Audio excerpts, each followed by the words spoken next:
잠언 29장 17절을 같이 보시겠습니다. 내 자식을 징계하라. 그리하면 그가 너를 평안하게 하겠고 또 내 마음에 기쁨을 주리라. 아멘.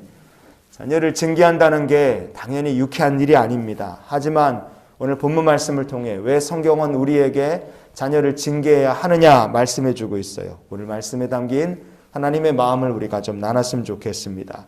자녀를 징계하는 가장 중요한 목적이 결국은 무엇이겠습니까? 영원한 하나님의 백성이 되도록 우리가 징계하는 것이죠. 그래서 잠언 22장 6절 말씀을 같이 보시겠습니다. 마땅히 행할 길을 아이에게 가르치라. 그리하면 늙어도 그것을 떠나지 아니하리라. 아멘. 어려서부터 하나님의 자녀가 지혜를 얻도록 채찍도 필요하고 꾸지람도 필요한 것 아니겠습니까? 그 모든 것들은 하나로 모입니다. 이 자녀가 영원한 하나님의 백성으로 남기 위해서 우리가 자녀를 또 이렇게 징계하는 수고까지 하는 거죠.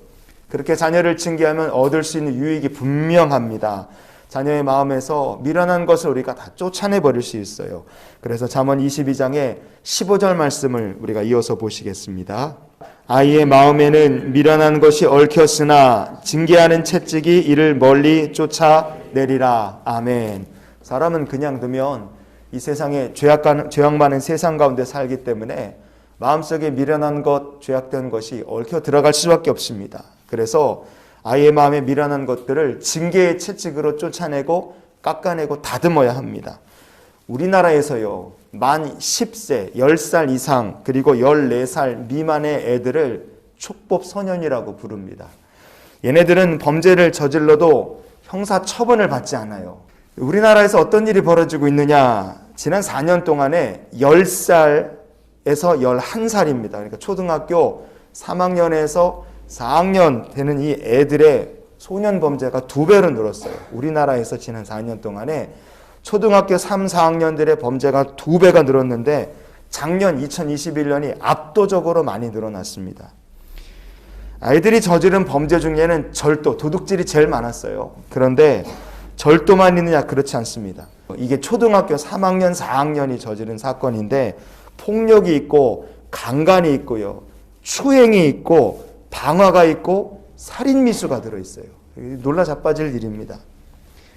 왜 우리 사회 애들 3학년, 4학년들, 초등학교 3, 4학년들의 이런 범죄일이 이렇게 2배로 치솟느냐? 왜 이런 일이 벌어질까요?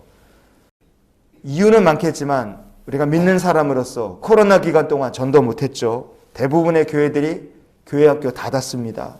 여름 수련회, 겨울 수련회 아예 못했고 성경학교 못한 교회들이 대부분입니다. 코로나 기간에 부흥회를 했느냐? 그거 못했어요. 예배를 제대로 나왔느냐? 아니죠. 오히려 교회를 떠난 부모, 교회를 떠난 학생들이 너무 많았습니다. 아마 이런 것들이 우리나라에서 촉법소년들의 범죄율이 수직 상승하는데 영향을 적지 않게 끼쳤다고 생각합니다. 그래도 희망이 남아있어요. 무엇이 희망이냐? 믿음의 부모가 자녀를 징계하면 하나님의 말씀의 능력이 나타나게 될 줄 믿습니다. 그래서 잠언 19장의 18절 말씀을 우리가 계속 보시겠습니다. 내가 내 아들에게 희망이 있은즉 그를 징계하되 죽일 마음은 두지 말지니라. 아멘. 못되게 죄짓고 방탕한 길로 막 가고 미련한 일에 얽매이는 자녀들이 있지 않겠습니까? 그래도 이 아이의 마음속에 희망이 남아있다. 그러면 아주 아이가 잡힐 때까지 그냥 징계를 하라는 거예요. 왜냐? 죄에 깊이 빠져 지옥에 가는 것보다 징계를 받고 하나님의 백성으로 정신 차리고 바른 길 걸어가는 게 훨씬 더 복되기 때문에 그렇습니다. 제가 초등학교 3학년 때 성도님들 가방에서 돈을 몇 번 훔쳤어요. 교회에서 목사들이 돈을 훔쳤으니 당연히 얼마 못 가서 붙들렸죠. 부모님한테 엄청나게 혼났습니다. 그때 맞기도 많이 맞았고요. 근데 부모님께서 저를 혼내시는 것으로 끝내질 않으셨어요. 어떻게 하셨느냐? 저를 위해 기도를 많이 해주셨고요. 그리고 또 하나, 성도들을 직접 만나서 훔친 거를 갑절로 배상해라. 성경에 그렇게 써 있으니까. 그래서 훔친 거를 갑절로 배상하고 그거를 들고 또 가서 직접 일일이 성도님들 한 사람 한 사람을 다 만나서 사죄를 하게 하셨어요. 지금도 생생히 기억이 납니다. 성도들의 지갑, 가방에서 돌을 훔칠 때 가슴 떨리는 것보다 사죄하러 갔을 때 그때 그 가는 발걸음이 훨씬 더 떨려요.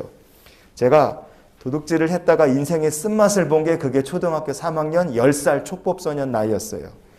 감사하게도 그 후로 제가 인생 살면서 남의 물건을 도둑질하며 산 적이 없습니다. 그리고 징계를 하시고 저를 용서해 주신 부모님하고 성도님들께 지금도 감사한 마음을 가지고 살아요. 성도 여러분, 우리가 왜 자녀를 징계해야 되겠습니까? 징계하는 거 가슴 아파요. 그 징계를 받는 아이도 마음이 별의별 생각이 다 들 겁니다. 그러나 만약에 징계의 시기를 놓치면 이 아이에게는 희망이 사라지고 뭐만 남겠습니까? 이 아이가 부모의 근심과 그리고 괴로움이 되는 거죠.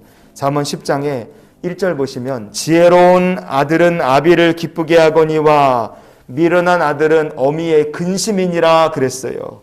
아직 희망이 있을 때 징계를 하면 하나님의 귀한 백성으로 부모님의 기쁨이 되지만 희망이 있는데도 불구하고 징계의 끈을 놔버리면 그 아이는 영원히 미련한 자녀요 엄마 아빠의 근심이 될 수밖에 없다 이겁니다. 그러니 오늘 하루 우리가 이런 기도로서 한날의 삶을 살았으면 좋겠어요. 주님, 저의 자녀들의 인생을 언제나 바른 길로 인도하여 주시옵소서. 희망이 있는데 손을 놨다가 죄악길로 가는 것보다 아프고 힘들어도 징계를 받아 하나님의 말씀을 지키고 그 길을 떠나지 않고 하나님의 기쁨이 되는 우리 모두가 되고 사랑하는 자녀들이 될 수 있게 축원합니다.